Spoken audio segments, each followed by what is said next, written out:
All right, hello and welcome everybody. We are in beautiful Azerbaijan, Baku, and that is the scene of our Grand Prix today as we head into round 6 of the ISRL Season 4 Championship. And welcome to everybody who's already watching the stream. We got a couple of drivers out on track. We do have 2 people in the booth today. I'm ISRL Knight and joined by my usual ISRL Carter co-commentator. And Carter, how are you doing today? Oh, very good. Lucky to wake up early in the morning and get some good action here in Azerbaijan, so can't wait to get to it. And it's a track notorious for incidents, for some crazy races. Of course, as we can see, as we ride on board with Nick Podgetzer, the walls are very close around here. And what should we expect, other than, of course, the occasional broken front wing around this circuit? Maybe a traffic jam or two in the castle section. I mean, we've seen it all throughout the divisions that have raced so far with Formula Fridays and Division 4. There's always at least one little car park that forms in the castle section. So if whoever can really keep it clean through there, I think maybe have the best chance. But it's so unpredictable that you can't really just pin that to the wall and say that's what you've got to do. It's that unpredictable. And speaking of some unpredictability, but I guess the opposite of that, predictability, is going to be a dry race. So no weather to worry about today. And that's going to be, I think, a huge relief for a lot of these drivers. It's not the kind of track you really want to deal with rain around, sliding around with the walls so close. But now that we know it's going to be a dry race, do you think we're going to probably not see as many, I guess, off-the-cuff strategies? It seems the strategy that's been nailed down is either a soft medium or a soft hard. That's really what I've only seen happen, but then again, safety cars and VSCs can throw things out the window in a heartbeat.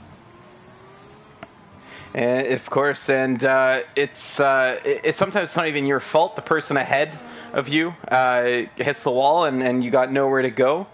And I think there's going to be a lot of these guys that might qualify high. I think we might see a couple guys, or lose a couple guys by the time we come around for the start of lap 2.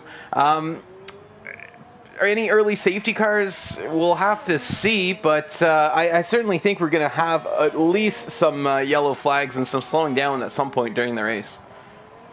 Oh, absolutely. And if at all, you'd think that the chance of it would be heightened around the first couple of laps when all the cars are more bunched together, and it's up to them to play it safe at that point. Yeah, and we just tuned into Azen there as we saw him clip the wall. There's going to be a broken wing, and probably going to be the end of his lap there. A couple of times already up on the boards. We're starting to see some 139s there by F1 Richie, Cozy, and Nick Podgetzer in the 140s, and then everybody else in the 141s. So F1 Richie, who's I think on a string of a couple of straight podiums, or at least he's gotten quite a few this season. Do you think, Nick Podgetzer won the last race? If F1 Richie was close behind, and of course Asunik and Cozy with some great races for AlphaTauri, are we going to see any of those guys on the top step today? Or is it a dark horse candidate in your opinion? I wouldn't really call it a dark horse candidate, just where the points are with our with our points, the way we give out our points, you may see a 22-point lead and think that that's really more than it is, but it can so easily be reduced. But in terms of the dark horse in this race, maybe I think Astunik, you mentioned it last week, and him and Kosi both had a great weekend, but now it's up to them to continue on that momentum if they want to keep fighting their way up the standings. Absolutely. Speaking of standings, we don't have the constructors right away just because of some slight technical issues on our end, but we do have the Drivers' Championship. And Nick Podgetzer, 129 points. He's in the lead as we speak, but there's only one other man with over 100 points. That's F1 Richie, 107. So I think if Nick Pogacar does get a DNF, F1 Richie only needs to get a podium to seize the lead of the championship. It's that close at the front. Chris as well. If he can nail a win today, and the two guys ahead DNF, he's in lead of the championship. He's got 96 points in P3 right now. Chill Mo, who's having an absolutely excellent season, 4th place in the championship with 73 points, so a little bit off of our top 3 here, but still a 10-point almost buffer to 5th place of Craigo. So the two Ferraris as well having a great season so far. Craigo's got 66 points. Sunik right behind him, 65 points in P6. CJ Butch, 63 points in P7, and then Azen, 60 points in P8. Bacher, 59 points in P9, and then Monkeys, 55 points P10. So as you can see, from 5th to 10th, separated by nothing. And actually, let's extend that to 11th. The man who we were just watching, Ix, is in P11 with 54 points. So just extend that to 12th with Sprunky. He's at yeah, Sprunky 50 points, so 16 points cover from 5th to 12th here. Cozy with 47, Monkey Mafia with 40. It's close all the way down the order right now. Then P14, P15, Bumblebee with 31. Always Rick, 22 points in P16, though he is a new driver. So those points he earned as a reserve. He gets to keep them now that he has joined full time. But he was a reserve. That means he wasn't racing full-time before. He still managed to get 22 points. Now he's going to be here for every race, and hopefully going to be working his way up the order. Hartman had a great race last week. He was on 2 points. He's now on 18 points. Maverick, 14 points. Extreme Pascal continuing his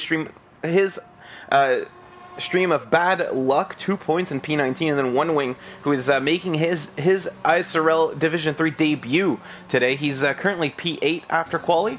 Mo not setting a lap time there, going to the pits. Did you see something happen for Chill Mo's lap, or maybe just unhappy with it?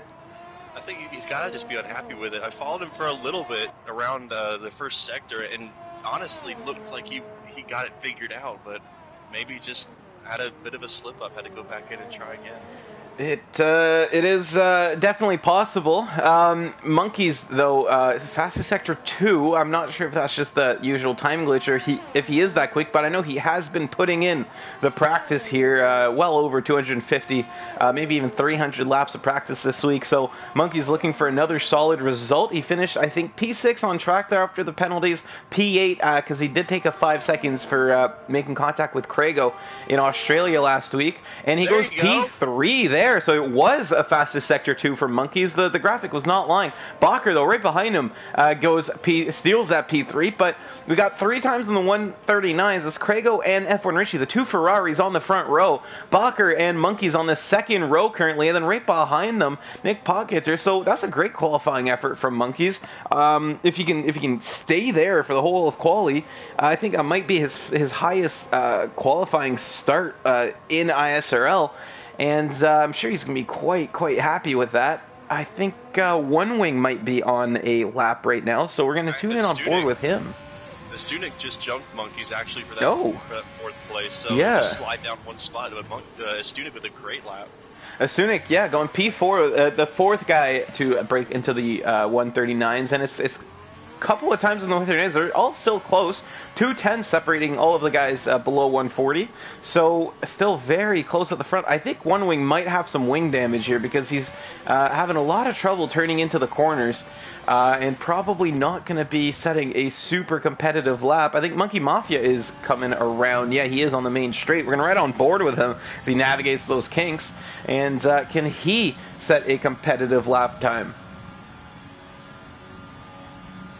It's all up to DRS and the foot to the pedal now, so there's not much left to do. No cars in front of him to get a slipstream, but it's only going to be 13th into the 141.15 for him. It's not a bad lap time. He does get ahead of his teammate, but definitely not what he wanted to set, I think. You got to at least try to get in the top 10 if you're going to be qualifying and wasting a set of softs, just like Bumblebee does. Bumblebee, I think, just yes, he did. Set a P7 lap time, so a good lap for him. Chilmo, after that, presuming maybe earlier mistake, he's decided to go ahead and get back out there, currently on an out lap. Yeah, Sprunky yeah. is, he was starting his lap, invalidated on the first corner there. He's going to have another go, but he better get around the track quickly because there's 6 minutes left in qualifying here. And you Chill know how long Mo, of a track this is, too. yeah, It takes a while going half speed. Almost 2 minutes going full speed. You can imagine how much longer that takes going at half speed as you're nursing those tires home, or at least trying to maybe save some fuel and go for another lap on the same stint. Chill Mo starting his lap, as you can see the wing open. Nick Pockieter, though, right ahead of him, goes P1, so taking out a half-second lead over Craigo, and Nick Pockieter is on provisional pole, and I think that might be his last effort here. There's 5 minutes left to qualifying, it's up to the Ferraris now to get back out on track and to try to beat them. And actually, I'm looking at their pit lane. I think they both are heading back out on track. Same time. At the exact same time, I'm pretty sure. Oh no, that's the Alfa Romeos. Those are Alfa Romeos. Yeah, I thought that was the Ferraris coming out of the pit lane. No, it's the Alfa Romeos coming around there. Azen is almost a whole second up on his time, and if he can get a little bit more down this straightaway, he might break into the 139s. What can Azen do in the Mercedes? Down into the DRS activation zone. He's going to flip that rear wing. It's already open, actually. I'm a little bit late on that. Coming by the pit exit and through the start-finish line goes P7 nice. For Azen. Very well done from Azen there. And you mentioned it, just that last sector. It's really dependent on what you have your wings set up to. You really got to make your time up in Sector 2 where there are actually those sharp corners that you can make up time at. And yeah, the last sector, the only place you can really gain time there in that final sector is that turn that we see Chill Mo on right now, because the sector starts right before it. And after that is basically just throttle all the way down, pin it, and hope that your car is fast enough to not lose you time down the straight. That's what Mo's doing right now as he's coming by the DRS activation zone, and he's going to not flip that wing open. Now he does. I don't know if that was forgetting from Mo or he's starting his lap now, but so 141.8 is going to be the slowest lap so far. And he's not recharging his ERS, though. I think he's going for it this time. He might have just had a moment in his first lap, decide to abort. So we'll have to keep an eye on him. Sprunky is back out on track, and I think he is on a hot lap as well. Through the castle section now. I think Maverick just went P8, one of the alphas that went out at the same time, and now Ix, I think, decided to abandon his and go into the pits, yeah. But, I mean, Nick Pockieter, what a lap, nearly into the 138s, and a good, as you said, 0.5 of a second gap to Craigo, with only 3:30 remaining in the session. I'm not sure if you got a tow down the straight. It was a pretty busy straightaway there with some other cars ahead. Sprunky, though, with a 1:15.2 through Sector 2. That's a competitive lap time. Fastest Sector 2, it seems, but we've been seeing that pop up for just about everybody today. So we will kind of hold our breaths here as he heads down the straight through the final kink. And down by the pit lane, what is Sprunky going to be able to set? He needs to get himself out of P20. I don't think he's going to have another chance. He goes P2. Whoa! Well, that's a big jump for Sprunky. No disrespect, but clearly didn't see that one coming. We know the pace that he has, but to see that name go from P20 to P2 is just kind of get you shocked. Wait, what there? There's a McLaren in the background. What happened there? It's Nick Pockieter. Had a bit of a... I might have gone... turn 2. Yeah, it might have gone deep trying to let some cars by. He's on his outlap. Speaking of outlap, or actually just starting their lap, there's a couple of cars now crossing lines. So we're going to have to keep an eye on when they cross. Chill Mo sets his lap, and he goes P17. So P4 in the championship, P17 so far. I think that's going to be where he qualifies for the race. Not what he wanted. Yeah. It's a bit of a disappointment, but it honestly just leaves it all up to the race. And I think in the position that he's in right now, he can kind of take it easy for the first couple of laps and just assess the situation. So not all bad for Chill Mo. A couple of guys pitting there, a couple of guys coming out of the pits as well. They better hurry up if they want to get a lap in, because they're cutting it quite close. And I think there is a Racing Point who's about to set a lap, and his Bumblebee. And no, he's on his outlap rather. Who's behind him? Is that Cozy or Asunik? They're both on their outlap. It's not going to matter. I'm trying to catch these guys as they come across the start-finish line here. And is that Chris? Chris is all the way back there. It's my TV has kind of bad color settings, and it's really hard to tell the difference between the Haas and the Williams and the Ferraris and the Alfa Romeos. It's impossible. Yeah, so I got the same thing. We're gonna have to keep an eye. I think Bacher is Bacher is on the main straight, so I think he's gonna be our first man to set his final qualifying lap out of the ones still trying. Right behind him. Extreme Pascal retires. He's P10. That might be his best start of the season, so I'm sure he's quite happy with that one. He wasn't gonna set another lap time anyways. Nick Pogacar, ahead of his teammate, is starting his final lap. Bacher goes P3 with a 1:39.3. Behind him, I think that's Craigo, who's not going to improve his time. Now, what can Monkeys do? He's getting in a solid P7. Can he improve at all?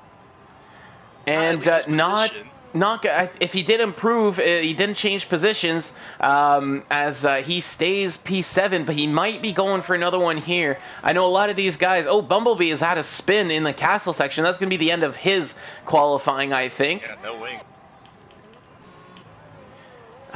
Chris is starting his lap now, and there's a Mercedes who's about to start the lap. That's Azen. I guess we'll have to go take a look at Cozy, who is coming down the main straight right now. Through the kinks he goes, and how much speed is he carrying? He's got 10 seconds to make it to the line if he wants to beat his fastest time. Through the pits here. Don't tap that wall. You're going to bleed so much speed as he tries to really hug it there, and he does improve a little bit. He goes P10, so good qualifying from Cozy. Great qualifying from Cozy. And now you just got to quickly jump back to always Rick, who's the next one, sitting in 20th at the moment. Looks like a better lap, but what's going to be at the line? P14 for Rick. So improving, he's not starting last, which is going to be absolutely great for him, but what this does is puts him right in the thick of the turn 1 shenanigans that we get around here, even sometimes turn 2, because it's two very tight corners right away. Nick Pogacar does improve his lap time by 10th, stays P1. Sprunky's had some issues on his in-lap, I think. Chris is going to be coming right by Sprunky, but he's invalidated his lap, so that's going to be the end of his qualifying. CJ Butch, I think, is coming around to finish now. I think he is, yeah. I think so, yes. Is Monkey Mafia? Monkey Mafia did improve. I saw him cross there. Didn't have time to switch over to him. He goes P8. Is CJ Butch going to be able to beat that? And he's a little bit further ahead of Cozy. And so that might be a 1:39 here coming for CJ Butch. If he can just keep it up and crossing the line. It is going to be a 1:39. It's going to be 1:39.6. CJ Butch goes P6. And F1 Richie goes up to P4, jumping his teammate in the process. Azen crossing the line, improves by just a position there, goes P9, so at least he's basically ensuring himself to get free tire choice. And the two Ferraris, who were looking so strong there at the start of this qualifying session, are going to have to settle for 4th and 5th. They were on the front row at one point. Yeah, early on it did look like they could easily snatch a front row lockout, but in all things considered, I think they won't take P4 and P5 as too much of a negative. Oh, absolutely not. But on a track like this, it's always better to have a lot of clean air. But that is going to be the end of our qualifying session. Nick Pogacar, P1, and Sprunky P2. They're the front row of the grid. Bacher right behind his teammate, starting P3 with F1 Richie for company. Craigo and CJ Butch round out your third row of the grid. And so the two Ferraris and the two McLarens, the two constructors leaders right now, they are P1, P2 in the Constructor Championship. They are starting right at the front of this grid, and it's going to really spice things up there between the teammates. CJ Butch, P6 alongside ISRL Esports in the AlphaTauri. He's the first of the two AlphaTauris. Monkeys, P8 on that's a good qualifying effort from him. He's just got to keep it very steady. He had an incident right off the start line last race, and he's going to be trying to avoid any repeats of that because it sent him way to the back there. Azen and Monkey Mafia behind him, they round out the top 10. Everybody behind them gets free tire choice. Monkey Mafia tried the medium at first, but yeah, it's interesting. Bumblebee, that's a good lap for him for the mediums, I say. Oh, it is. I think it's great, but it's just I didn't have enough people go out and venture for it.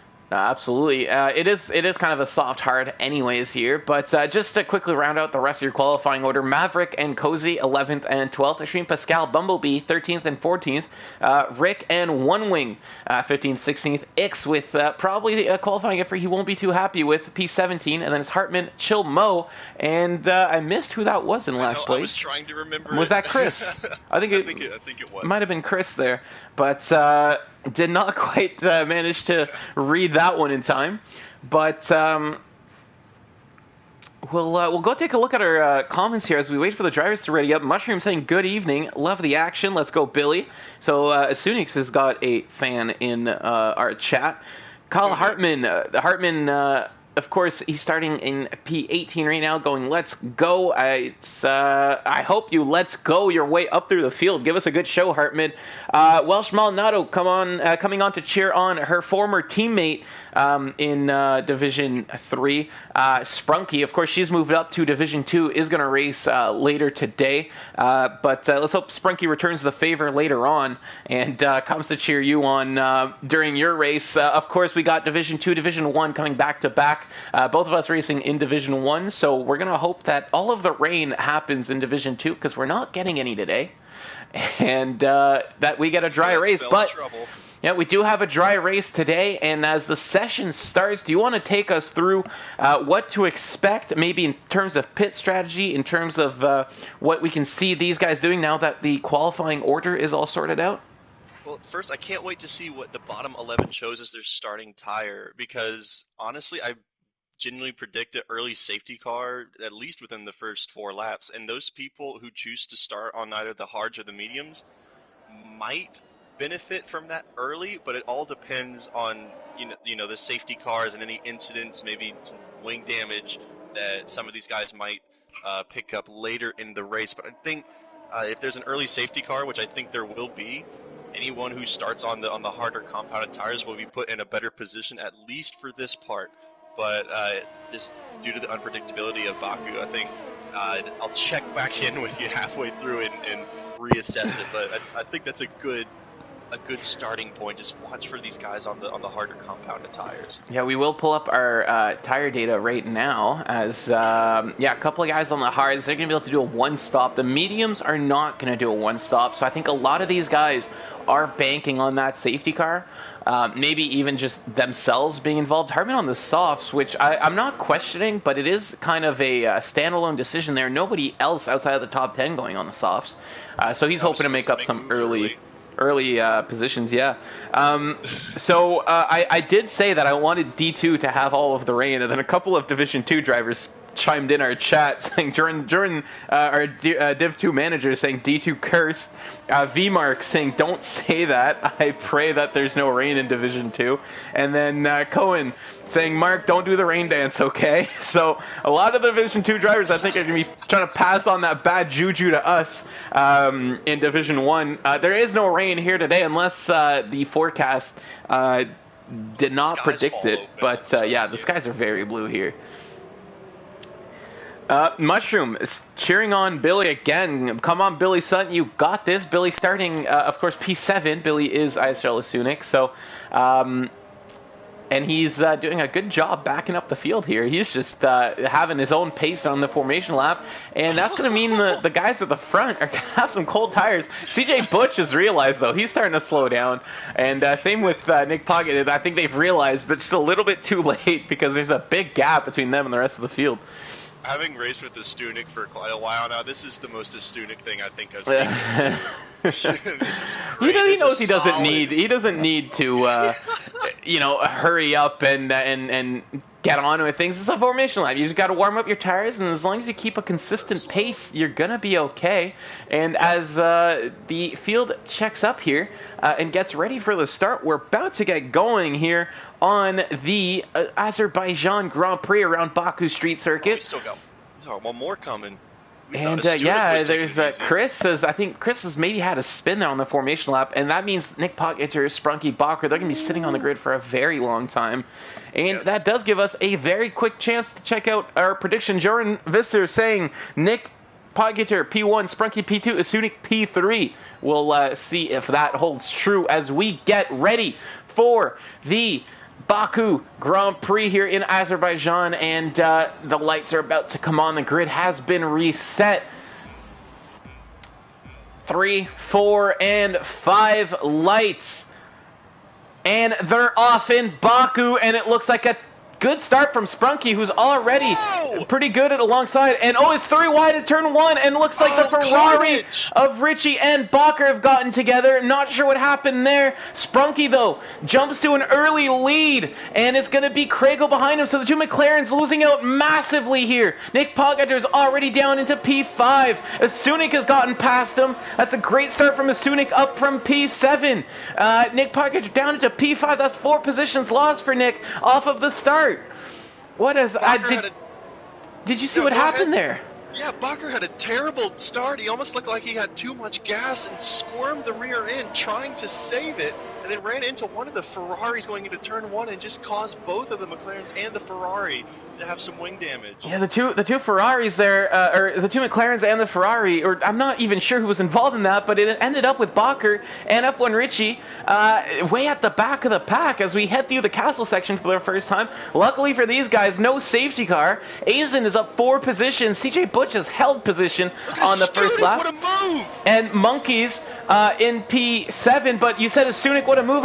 We missed that, but he is up into P2, and that's him past Craigo. There's a yellow flag in Sector 2. That's Hartman losing it coming out of the castle section. No safety car, no VSC so far, and these guys carry on. They've managed to keep it mostly clean here through lap 1, minus that early incident, and it's going to be Sprunky from Asunik, from Craigo, your top 3 right now. Nick Pogacar close behind, and Nick Pogacar's going for a move on Craigo down the straight. Give us a better angle than that. There you go. Both of them using everything that car has, and pushing Nick Pogacar's going to go right back into the slipstream. I think Craigo's trying to really use up the overtake. Sizes up a move here, not going to go for it as Azen breaks very late. DRS is... It says DRS is enabled, but no, it's still lap 2, so ignore that. Oh no, Sprunky out of the lead! He's out! What happened to Sprunky? Sprunky's out of the race! Did he hit that wall? And that's going to be a safety car. What happened there? You saw that more than me. Coming out of turn 2, again, just too much on the throttle. Rear end stepped out of him, and he was a passenger after that. Nothing he could do. But out of nowhere, it's Asunik in the lead of the race. And how has Asunik done this? He was P7. He started 7th on the grid. He gets up to P3 thanks to that tangle from 3 of our front runners into turn 1. And then up by Craigo coming out of the castle section. And then now he inherits the lead as Sprunky crashes out on lap 2 here. This is almost like a mirror image of Division 4 with what we had, all these positions changing from the lead within the first 2 laps. Some guy starting 20th is at 7th. I mean, what just happened these first 2 laps? Sprunky, who looked like he had a great chance of a win, is just all of a sudden gone. Sprunky was pulling away from these guys as well, and I think maybe just too eager on the throttle, but so unfortunate for him. He was definitely slated for a podium there because he had the pace, he took the lead, and he was running away, and unfortunately for Sprunky, not able to make it far into this race, and that's going to give Craigo, Asunik, and Nick Pogacar the de facto podium as we stand, but long race to go, and I'm curious to see how many guys have taken some front wing damage. How many guys are going to pit here? Yep, all the top 3 are pitting. Oh, except for Nick Pogacar. He stays out. So Nick Pogacar stays out. Asunik, he knows that, I think, from lap 7 on is basically when you're supposed to pit off the softs. Lap 6, lap 7. By the time the safety car comes in, he's putting on the mediums, you said. Yeah, as well as Monkeys and Monkey Mafia. So some of these guys here probably banking on some more safety cars. So Asunik giving up that lead there on purpose to put the mediums on. So he's a pit stop ahead of Nick Pogacar at this point. But Nick Pogacar, I think, is going to be going for the 2-stop. I think that's exactly what's going on. But I just want to say one quick thing.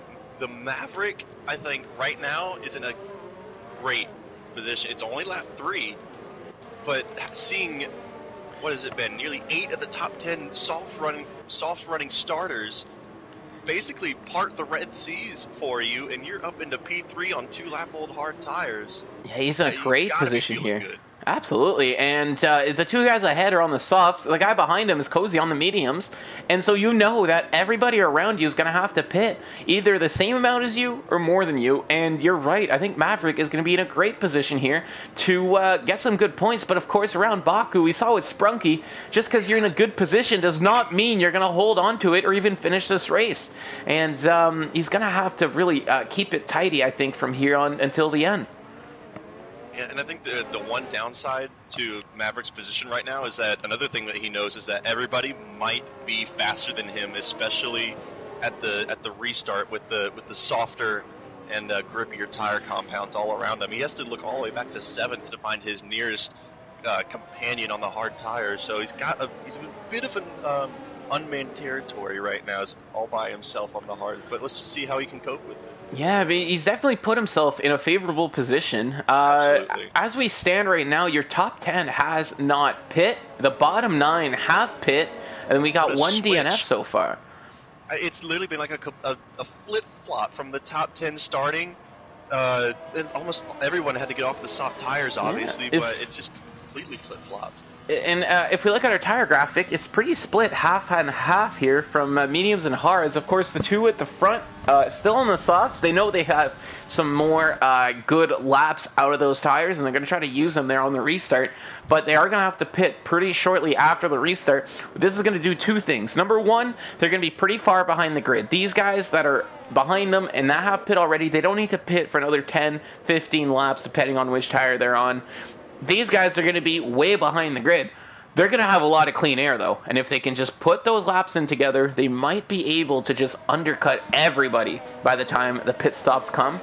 The other thing that this does, and if we look at our position change graphic, is that the bottom half of the grid has jumped up to the front, and then the front half of the grid has fallen to the back. What this means, essentially, is you got a lot of fast guys down the grid, and not to call them slow, but they did qualify behind some slower drivers up front. And we're going to see, I think, a lot of crazy overtaking going on here, and a lot of action in the midfield as these guys kind of end up settling into their traditional, pace-dictated positions, not from the pit stops. So keep an eye out for some battles through the midfield as we're going to get started. It might not be this lap, it might be the next one, but with the grid queued up again, everybody ready to go, would not be surprised to see the safety car turn its lights off. And to add on to that point, I wouldn't be surprised at some point later in this race before it's over to see the safety car turn its lights right back on again. So that, with the point that you mentioned, with a lot of fast drivers having to make up some positions, at Azerbaijan, that just smells like a recipe for disaster.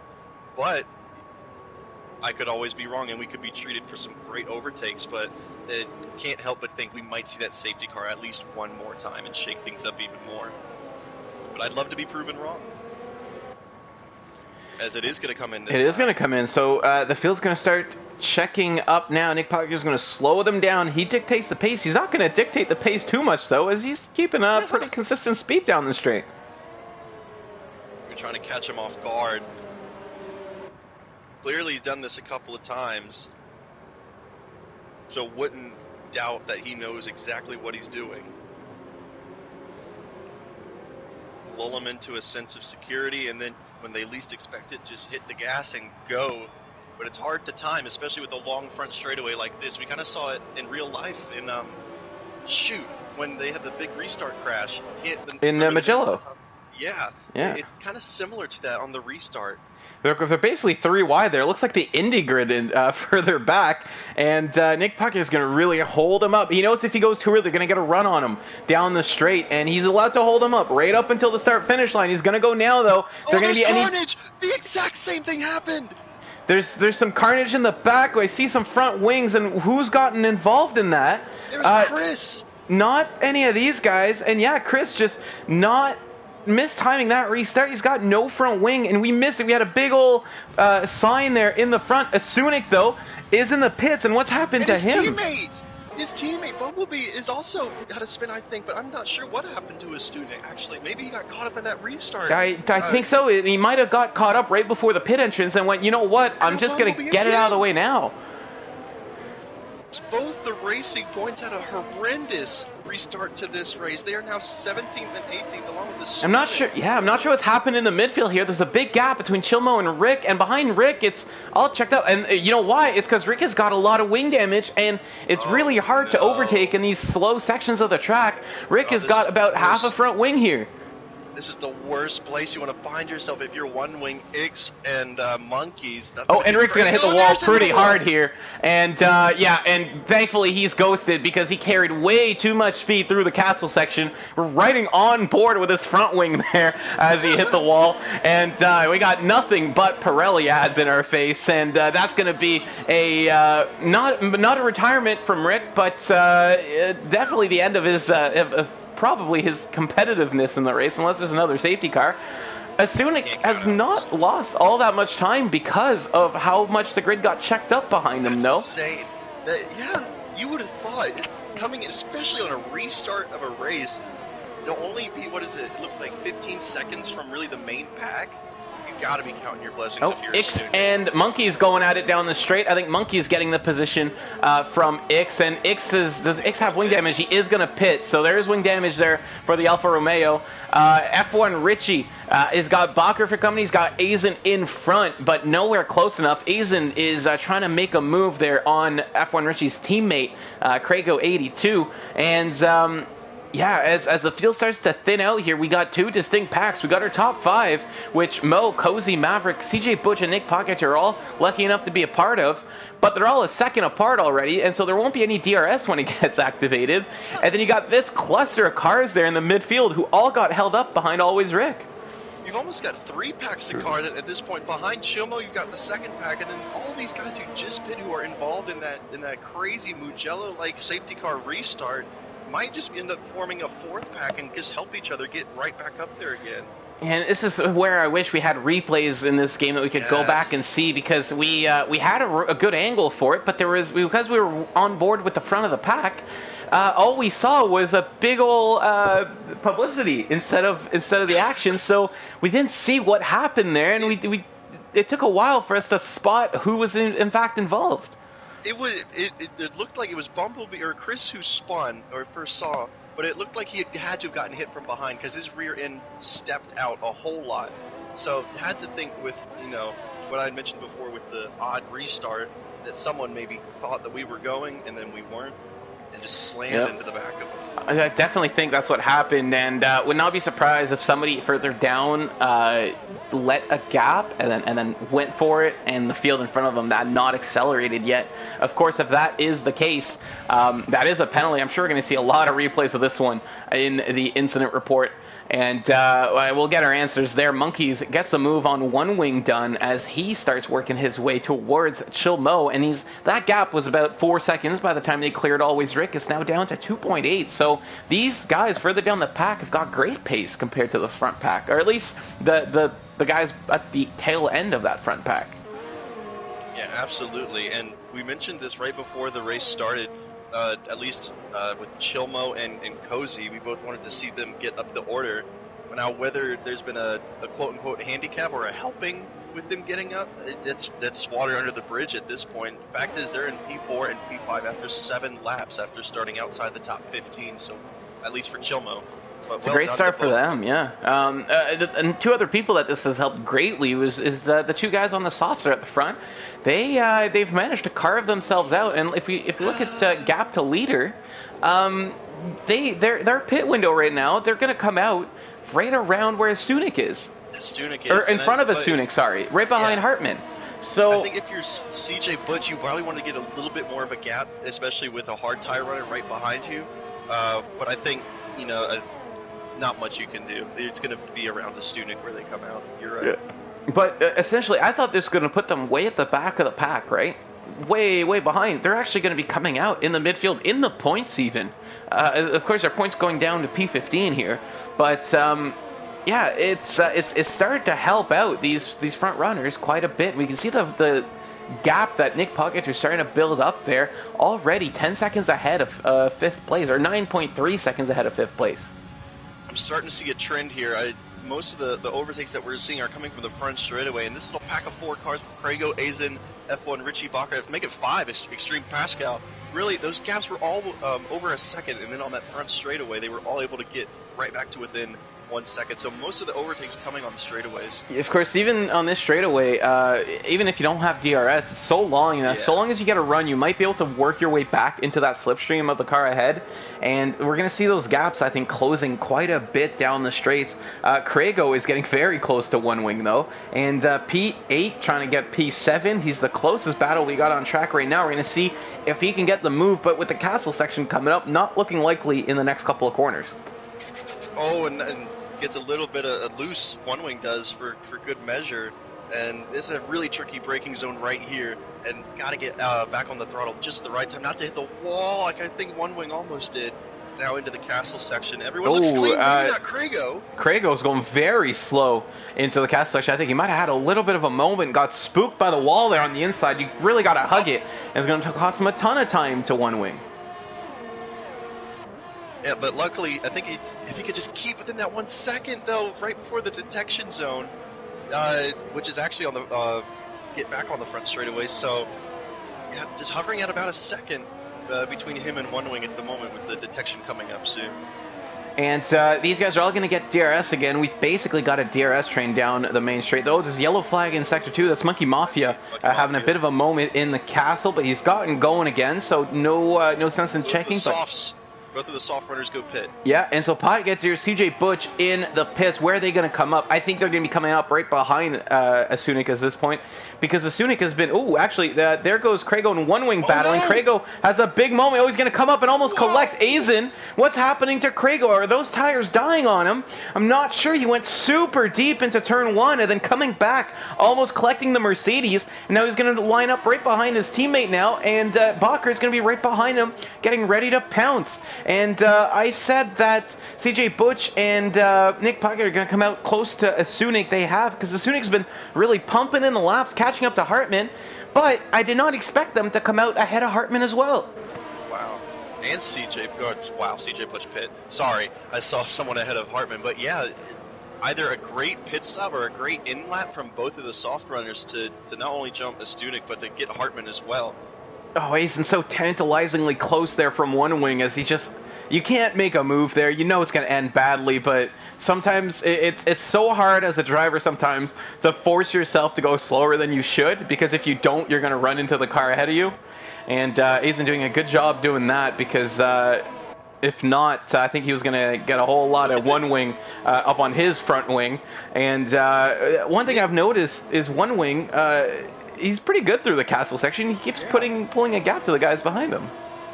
And that's key for him, though, because not only have we seen probably, maybe not more than not at this point, but a good bit have some difficulties in the castle section. And if you can nail that, and you may not have the speed, the pace around the other parts, that's not really that bad of a skill to have. Not at all, but I wanted to mention Nick Potgieter real quick. Just after pitting, is already caught right back up to these guys. We are seeing that here as he gets past Extreme Pascal, and is he going to make a move on his teammate? No, he's not, and that probably smarter that way. It was a bit further back, but I'm sure there won't be much holding up here between the two McLaren boys as they both try to get by Krago as well. Everybody here's got DRS. The lead of the race. Oh, and yeah, that's true. It didn't even clue into me that there goes the two McLarens switched sides. I did say they weren't going to held up that long. I didn't think it was going to be that quick though, as Bacher doing the smart thing, letting his teammate, who's got way more pace than him, Extreme Pascal making a big impact on the wall there. It's going to be a broken front wing for the Renault. And you did mention Cozy. We should give Cozy some love here, as they're both going through the castle section, battling for the lead of the race. Cozy's got the mediums on. He can one-stop this. If he goes medium hards, he's 100%. He's going to be able to one-stop it. He's not going to have to worry about his tire wear on the hards. Or he can do medium soft and two-stop. Is there a better one at this point? I'm leaning towards a one-stop, but... I'm leaning towards the one-stop too, but if there's not another safety, if there's no more safety car for the rest of the race, then it's definitely a one-stop. But I think a safety car around lap 20 might see everyone coming for the soft Oh, well, that would cause chaos absolutely everywhere. If there's do we want to see that? Of course I want to see that. It's Baku. If it's not Baku, if there isn't absolute chaos here at some point during the race, and we almost had that earlier, but the Aramco barrier stopped us from seeing it. So I want more. And sorry to these guys if they get caught up in it, but well, at least you're getting Potgieter overtaking Crago for 8th place on the main straightaway. And yeah, of course. So I'm still on board with Cozy because he got very close to Maverick down the main straight, but not able to close that gap up. We've got a yellow flag in section 2. That's always Rick again. Same exact part, and he's Austin powered it. As he tries to. The track goes the wrong way, buddy. He's going to be going backwards, and the guys are starting to catch up. And that's actually a very lovely drift out of the castle section. And we're going to. What is he doing? Oh, Maverick and Cozy are approaching. He will be ghosted. All right, he got himself out of the way, and that's what I was worried about. But Monkeys is up into P4, catching up to Chill Mo. All of these guys, and you did mention at the start, I didn't think it was going to be that big of a factor. They're in a great position right now. And at least the top 4. Of that early safety car. If it would have been maybe even just a couple laps later, maybe they might be in this position, but I think their position future in the race might not be as bright, if you know what I mean. Yeah, of course. If there's another safety car here and these guys can sneak in a pit stop before anybody else can, I think we might see one of the top 4 in the win at this point. Hartman and Sunik switched positions in the castle section, and I think Hartman probably had some problems there because I did see the yellow flags get waved. Now Monkeys, he's going to get DRS from Chilmo. A little bit fresher tires, but not by too much. And he's going to be closing out. I think that's going to be an easy move from the Red Bull there. But Mo not giving up. He's got nothing to fight it with, though. We're going to pull up their telemetry. I know Mo tends to use up a little bit too much ERS. And yeah, 12%. It looks like that holds true. Is not able to defend down the straight there for Mo. Monkeys gets the easy move done. F1 Richie, Nick Potgieter, both really close to one wing. Nick Potgieter just working his way up the field there so quick. Going back to Chilmo and his kind of strategy, it's almost like it really is actually the complete opposite. Get as much, I think, of a gap that you can at first, and then just try and hold on as much as you can. But I think at this track, with all the straightaways, you want to have as much ERS as you can, especially in the dying stages when you know that a lot of these other guys have saved up a lot of ERS for that exact reason. Yeah, absolutely. Taking a look quickly at our comments, and apologies to Jordan and Joran who asked me to show the tire graphics like 6 minutes ago. But yeah, everybody is either on the hards or the mediums. Sunik going mediums again, and on his second pit stop. So he could have gone hards till the end. I'm not sure why he selected the mediums, but Stunik. Yeah. You said a Stunik went onto the mediums? Oh, sorry, he's on the hards. I was looking at Hartman. Okay. Apologies. Yeah, he is on the hards. Bakker's got a penalty. Well done. I didn't even really realize that. Well done to these guys. I know it's kind of it's an easy track to not get penalties at, but nonetheless. Well, it's easy to not get penalties, but it's easier said than done. Yeah, especially when the tires are going to start getting old now, and these guys are going to be probably sliding a bit. And F1 Richie and One Wing switching positions there as One Wing starting to run out of ERS down the straight. But so is F1 Richie. They're both pushing quite hard. Nick Potgieter behind them, cruising with half his battery left. I think as soon as he gets past One Wing, he's going to get past F1 Richie as well. Yeah, but he's going to have to put in a little bit more, I wouldn't say effort, but definitely more work due to the gap between One Wing and F1 Richie being a good... No, I read that wrong completely. But yeah, actually, you're completely right. As soon as he gets past One Wing, you'd have to think that F1 Richie might be closely followed. Yeah, absolutely. Still, a lot of battles for the midfield. This pack there from F1 Richie to just about CJ Butch, they have not been able to split up at all this race. They've just been glued to each other. They've been in a DRS train, not able to get any gaps, but also having a hard time catching up. And Chris has retired from the session. I think I've noticed, is that Bakker has got some wing damage to go along with this penalty. And to go along with the second oldest tire life on the grid at the moment, and the hardest compound to boot. Yeah, Bakker and F1 Richie, of course, they got tangled up there on the start. They have not pit since then, so they are down the field, but they do have to pit one more time, and it's going to be interesting to see how they can manage that, as they've already gone past by Nick Pocketer, who has pit once. Speaking of which, he's making a move on one wing. Yeah, and speaking I was about to say, Azen makes a move on his teammate. And Mo in the pits, so Mo's finally pitting off those medium tires that he started the race on. Nick Pocketer, yeah, easy move there, like you said, on one wing. And was slow going into the pit lane.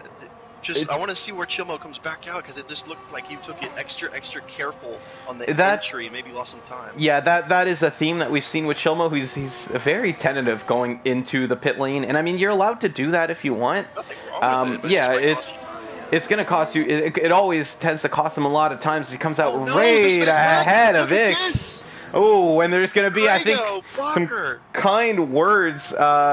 I'm not sure what you saw. I saw Mo almost run Ix into the wall there coming out of the pits. And there's going to be some kind words exchanged in the party there. There's Mo going very defensive right out of the pits right away there. And it was Bakker, Crago, and CJ Butch all at turn 2. The Crago got a little bit too late onto the brakes, hit the outside wall, and just ricocheted right back in front of Bakker and CJ Butch. He's got a lot of wing damage now. Some of them have wing damage, yeah. And Crago, whole right side of the wing is gone. Yeah, and that's gonna be another pit stop for I guess his first pit stop for the Ferrari. I don't think he's pit yet.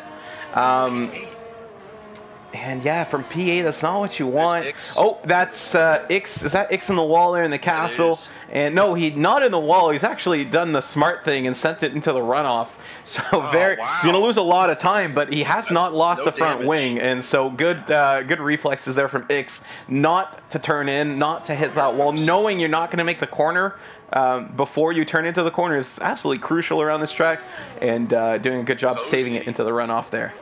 Cozy makes the move on Maverick for the lead and leads his first lap. Well, I don't think he led the lap, but if you keep it going for this lap, it'll be his first lap led in Division 3 in ISRL. Well done, Joseph Cozy, putting himself in the best position possible at this stage in the race.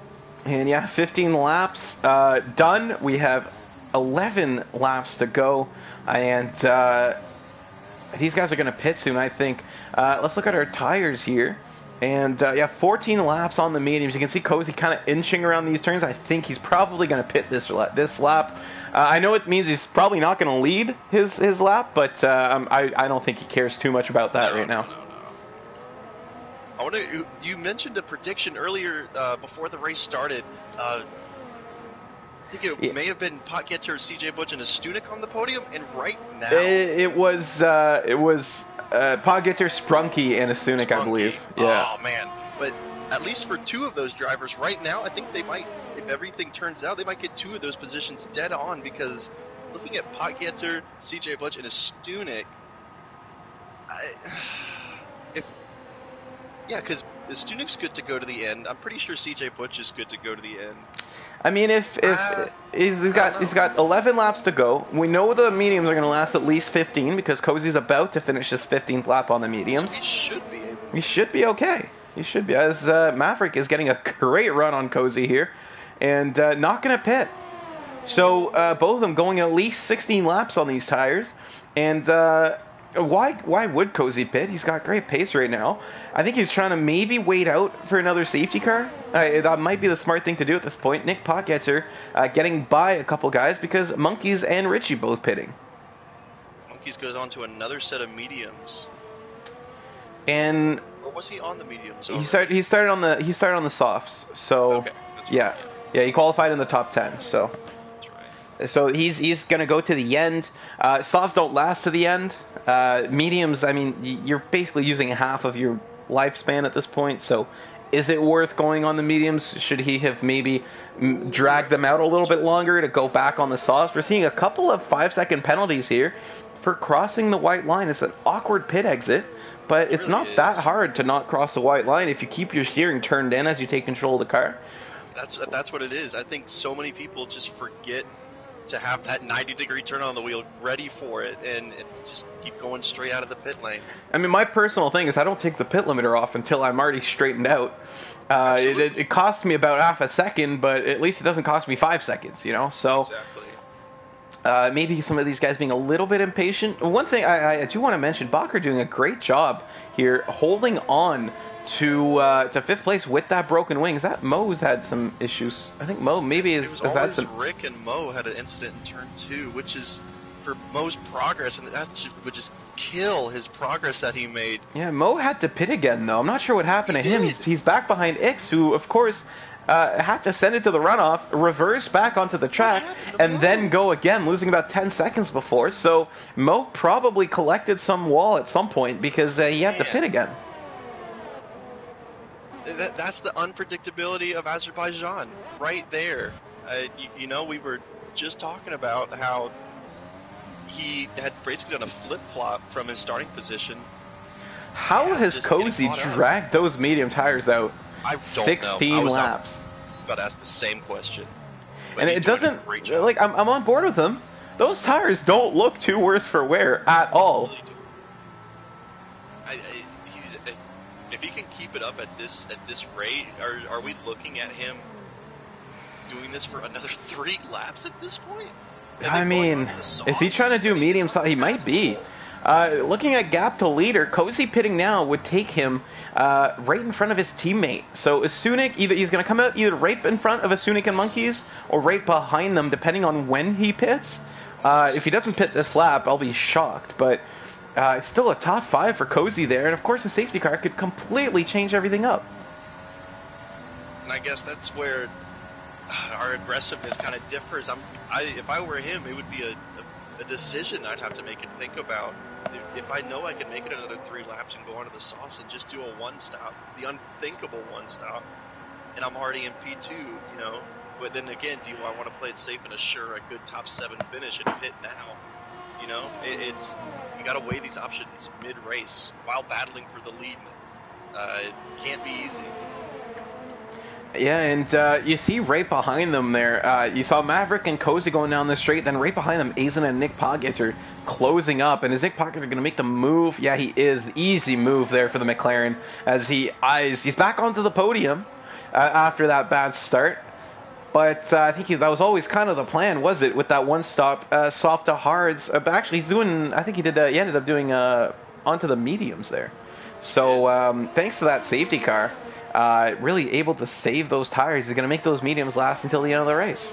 Yep, and Bacher decides to pit with that wing damage. I think he's probably had enough. But goes onto the softs for 8 laps. He's going to be, he should be able to make those last there. They're going to fall off the cliff the last 2 laps, but 9-10 laps, that's not unthinkable on the softs.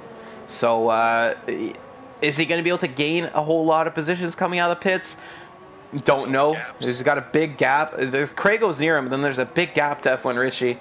But some of these guys at the front, they still got a pit. So Bacher net P7, I think, right now, which is not bad considering the start he had.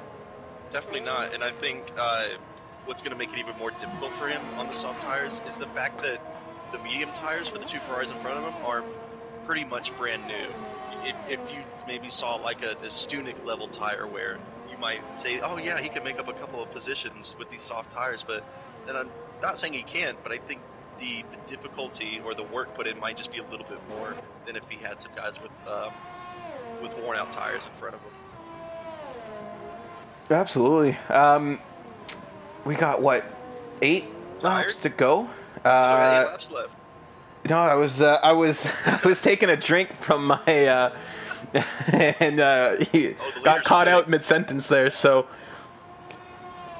hitting Maverick and Cozy and Poggett yeah, so Poggett are taking the lead. Maverick and Cozy pitting at the same time, and are they going to come out near Monkeys and the Stunik like I thought? We'll see here. And they both choose the soft, so they go for gonna go to the end. None of us predicted. And yeah, look at that, coming out right ahead of Monkeys. Monkeys is going to take the position, though, with just being able to have a stronger exit. Cozy's going to slot out right ahead of his teammate. And I don't think Asunik is going to fight for that position at all. Hards versus 13 lap, old Hards versus fresh softs. He'd be stupid too. I think he's going to try to steal some DRS here and get closer to Monkeys, who he's been chasing for a couple of laps here after Monkey's pit. Monkey's running P4 though. Can he finish P5? Maybe hold off Maverick or Cozy? Well, right now we're seeing a lot of lockups from the Maverick, almost pretty much in the last 3 corners on these fresh tires. That's not a good sign, maybe, of things to come if he's already locking up. But it looks pretty good through there. I think he's going to have to hope for some mistakes from the Maverick, especially maybe in the castle section. We'll just have to wait and see. If I had to guess, he probably just had his brake bias changed to compensate for those old tires he was on, and maybe just forgot to change it coming out of the pits. I know a lot of drivers do that. They just kind of edit that around, and then as soon as you get back out on track, you're on new tires. You're like, all right, I'll brake at the same point. Oh, no, there goes the lockup. So he hasn't locked up since, so I think probably got that under control. Cozy here, though, if he can get a good exit, he might be in for a move on one or both of them. I think turn 1's going to get dicey between these 3 as Cozy very close to the wall. Very close to the wall from Cozy. Cozy's going to sneak in there behind Maverick on the slipstream as Monkeys closes the door, and Cozy's going to have to go down the inside, and there you go, easy move from the AlphaTauri driver as he gets the position. And where has Astunik gone? Did he have a moment? What the heck? He's behind F1 Reed, so he must have. No damage. Yeah, he must have had a moment there. He was forced to slow down. Or he might have had a battle there that we missed, because he's dropped quite far from these 3 that we were following. And he's in a bit of a sticky spot right here. Luckily, he's got an 11-second buffer between him and Bakker. But it's gonna be tough for Astunik to catch up to these guys all on much fresher tires in front of him. And I think the saving grace for him is going to be the gap that he's built between him and Bakker to keep 8th. Yeah, very quietly, but very well, Azen has gotten himself up into P2. He's quite close from Nick Pogacar. He can last to the end on these tires, but can CJ Butch catch up? He's got 7 seconds in 6 laps. Theoretically, obviously, that'd have to be about a little bit over a second faster a lap. Assuming, Azen doesn't make any mistake. Oh, Monkey Mafia is retired. That's in the pits. Okay, so there's no incidents, no chance of a safety car. I got quite scared there, but I got excited. I got scared as well. I thought we were gonna have this whole thing change up, and no, just yellow flag in Sector 1 and a Renault who's retired from the race. And Maverick he's got some good pace on the sauce, being able to pull away from Cozy. Bumblebee and Hartman further down the pack, I think, are getting a little bit closer together. And we haven't seen much Racing Point on screen today, so I think I'll just tune into this battle, give him a little bit of screen time. And, yellow flag in Sector 2, and that's Chilmo into the castle. Oh, no. And there's some damage on Chilmo. Astunik pitting again for the softs, not happy with his race. I think he's got the gap. He's got the gap to pit, I think. He's going to be coming out right ahead of Pascal. He might be going for the fastest lap here. But Astunik, he was in the lead at one point. And I think he's done the opposite of what we saw him do last week in Australia, where he was last, worked his way back up through the grid, and got himself up into a great top 5 finish. This time, he was in the front, and he essentially pitted his way down the grid, and I think that's going to be a race to forget there for the AlphaTauri. Luckily, in terms of the constructors at this point, I mean, his teammate has put in, I think, the race of his life right now. An incredible P5 from Cozy, and just in putting pressure on the Maverick to boot. Absolutely, and he finished 4th last week, Cozy. We're on board with him. Yeah, Maverick locking up again. The field, though, and being able to defend a lot this race has been very impressive. Not taking anything away, of course, from last weekend, but a very impressive performance by the AlphaTauri driver this weekend, for sure. Yeah, this one definitely came a little bit harder, as he was helped by safety cars last week. This one, we only had one. It was at the start, and it didn't affect his strategy at all. He stayed on what he planned, and it's paid off for him. I mean, in 4 laps to go, it's hard to really say that, you know, he could be in an even better position. He's done pretty much everything perfect to this point. Yeah, I said Sunik was going for the fastest lap. He's proven me right, because he started that lap with 100% ERS, and he's just absolutely abusing it down the straight. And he's gonna look at the speed he's gonna get there. And now he's going to go for the fastest lap. Let's ride on board with him, see if he can get it. And I mean on board, as he's going through turn 2. And he's obviously using very soft suspension setup, because those curbs around this track, unless you're using soft suspension, you don't want to hit. It's going to really bounce your car around. No fun for anybody. And it's going to cost you a lot of time. But he's just navigating those bumps pretty well. But I think he is taking quite a bit of curb, isn't he? And it's going to cost him some time. The Maverick has got right up to the back of him here. Do you think it's sorry for Sunik there for tuning off of his hot lap there, but do you think maybe just those tires falling off, because his gap to Azen and Potgetter has not increased that much. It was a 7.5-ish when we tuned in on him last time. And I think Maverick and Cozy are just that fast on the softs. And with 5 laps to go, can they maybe even catch up? I know there's a big gap to Azen, but can they catch up to Azen, who's on those super old hard tires? There's definitely caught up to CJ Busch. Maverick gets by. Is Cozy going to be able to get by here on the second straightaway after turn 2? He's gotten close enough to get DRS. He's going to get close enough to really get the slipstream here. I was going to say, to your question about Azen, I was going to say it might be a stretch, but just with the visual look and how close he is to the Maverick, I'm not so sure that it's entirely impossible. That don't look at the minimap too much, because Chilmo is in between. Oh, Cozy got to check up there. CJ Busch forced to brake very early, and Cozy almost getting to the back of him. That is Chilmo. Yeah, you pointed that out. But I mean, Azen's right ahead of him, and so...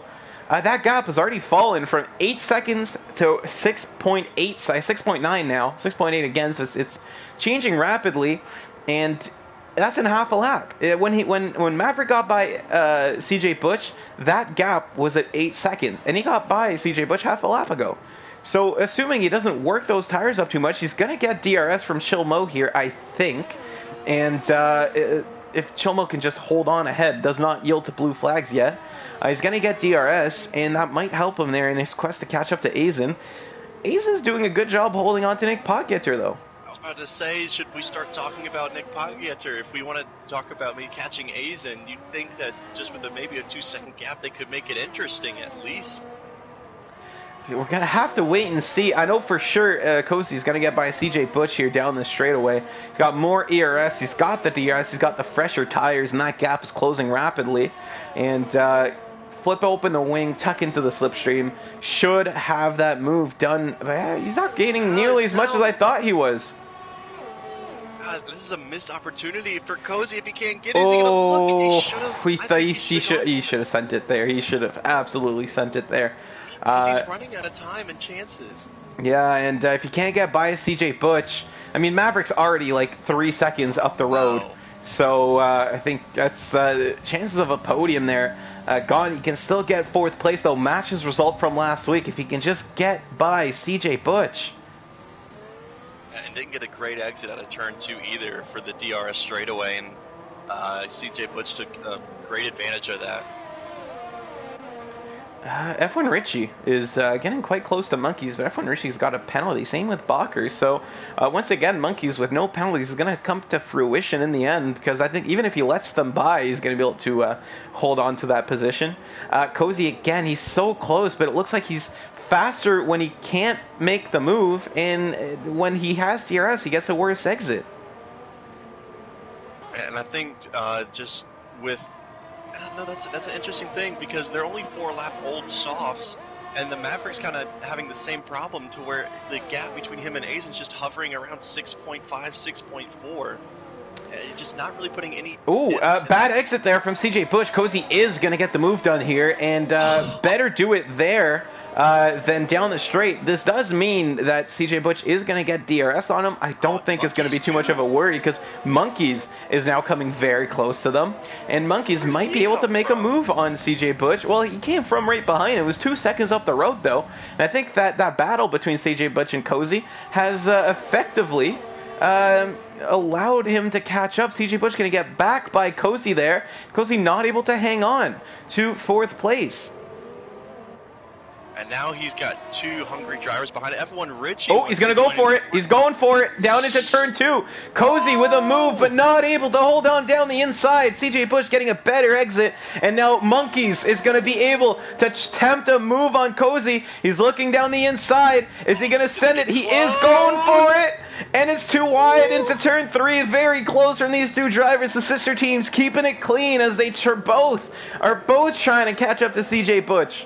And with a lap and a bit to go here, if they don't get by him now, they won't ever get by him. Can CJ Bush hold on to 4th place? I'm fearing this next couple of corners. Now, it's going to get dicey. 1 and a little laps to go. These cars are...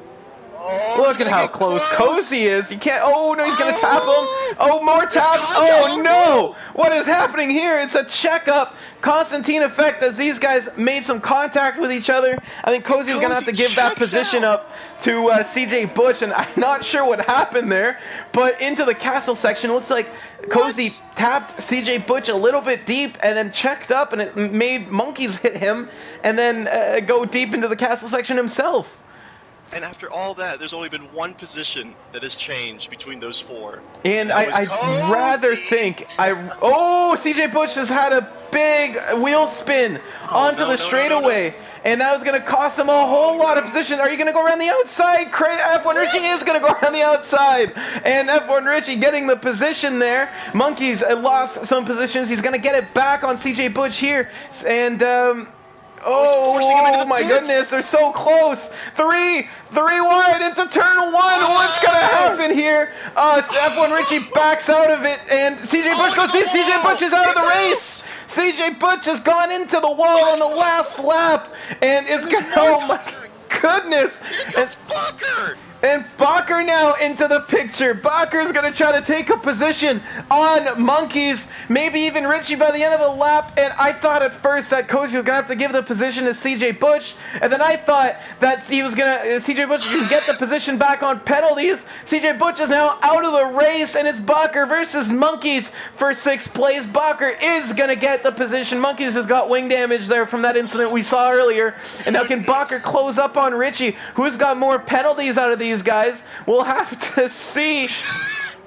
And F1 Richie's got 5 seconds. Bakker's got 3. If Bakker can close up by a 10th here, he can get the position. A 10th. That's all he needs. He just needs to get within 2 seconds of F1 Richie. He's going to have to use up all of his overtake here on the main straight. No DRS. It's going to be pace and pace alone. And we're going to have to tune into this a little bit later, because who's coming across the line to win the race? It's his teammate. It's Nick Poggeter. 2nd race in a row, and he had to work hard for this one.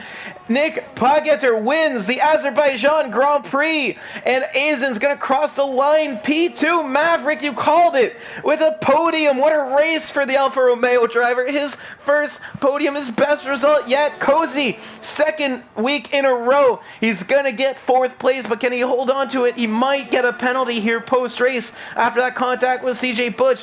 F1 Richie gets 5th place, and he's going to hold on by a 10th. Bakker finishes 6th.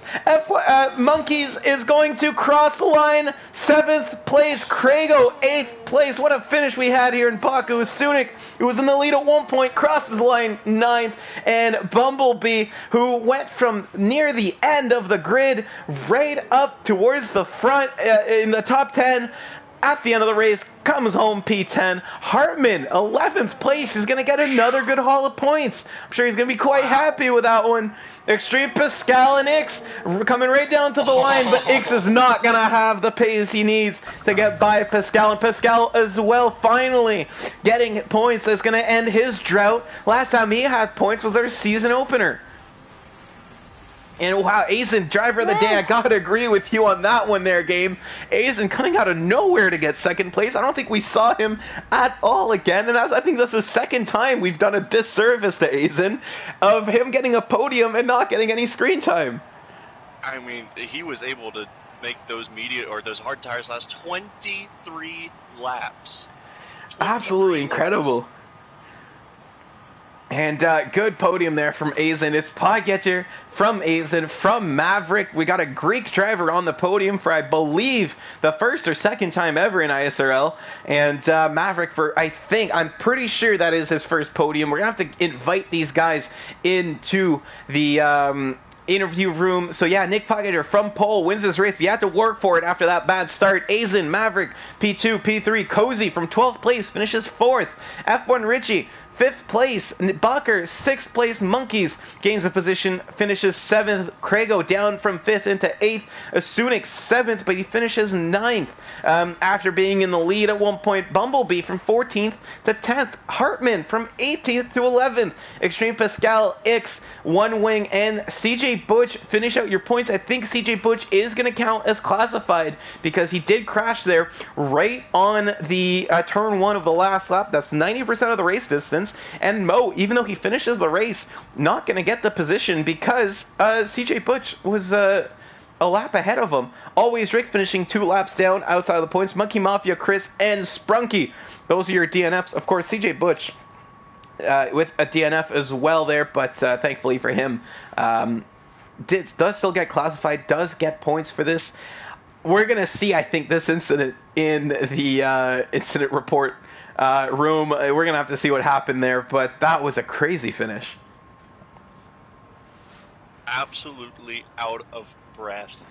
I mean, we saw a good 15 position changes at least in the last 2 laps for probably one of the most unpredictable. And now joined by the Maverick. Nick, yeah, how are you doing? Nick mentioned earlier in the broadcast that I called it earlier in the race that you'd be in a great position with your current tire strategy, and let alone podium for you. Describe how you're feeling right now. How does it feel to get on the podium here in Azerbaijan?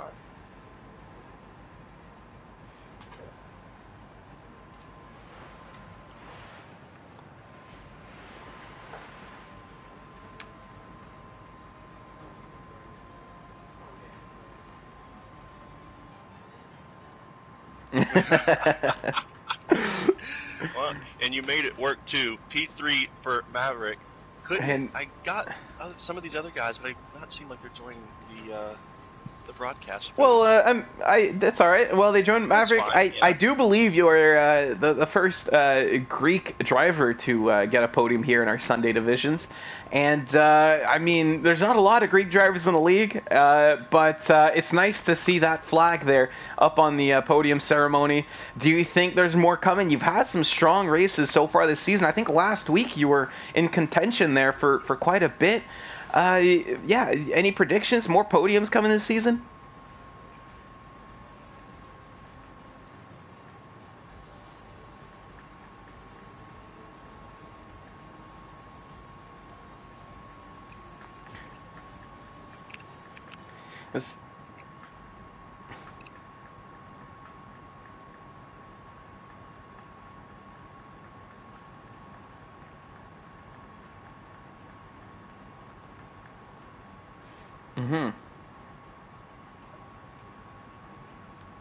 It was, yeah, great race for you there. Congratulations on the podium. And I think Nick Pogacar joined. Yes. If Carter wants to retake over the interview there. Yeah. Well, Nick, not an unfamiliar face to see at the top, but can't deny that you had to work a little bit harder for this one. A little bit of adversity thrown your way. How'd you do it?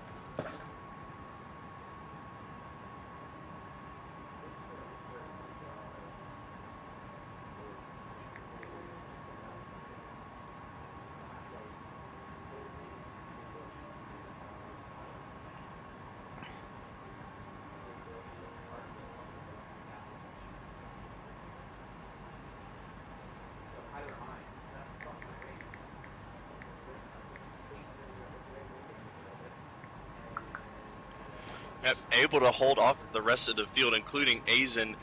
We're watching some of the mid pack start to creep up on the lead pack with the softer tires. Were you aware of that, and if you were, how were you able to combat that?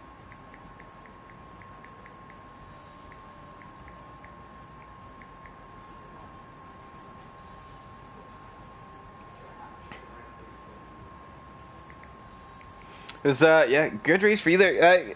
Can I ask what happened off the start there? Sorry if Carter already asked, but I was answering some some drivers.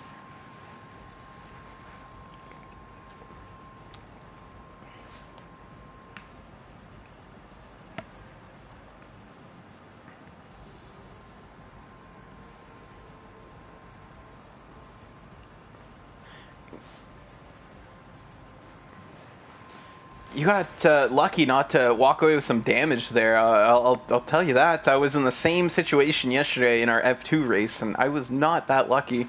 But you managed to hold on. You managed to recover. You managed to win despite falling. I think you were P7 at one point off that start. So great job today. And did we get Azen in the party, or? I don't think so. I sent him a couple invites. But all right, we'll have to. I guess we might have to call it this one. I can't even get back to the. Outside of the lobby, so we'll have to call it there, guys. Thank you to everybody who's tuned in. Congratulations on our podium holders and Podgetcher with the second straight win. We're gonna get to see that beautiful little McLaren graphic again on our social media. Speaking of which, don't forget to go check those out. Link in the description, and we'll see you. What time is it right now? Where's my phone? It is 12:24, which means in 36 minutes we're back live. We got Division 2 coming up, same track, and then a Division 1 after that, 3 p.m. Eastern Time, 8 p.m. UK, 9 p.m. Europe. So if you've enjoyed what you saw today, this was a crazy race, and thank you for watching from ISRL Knight, ISRL Carter, and everybody here at ISRL Esports.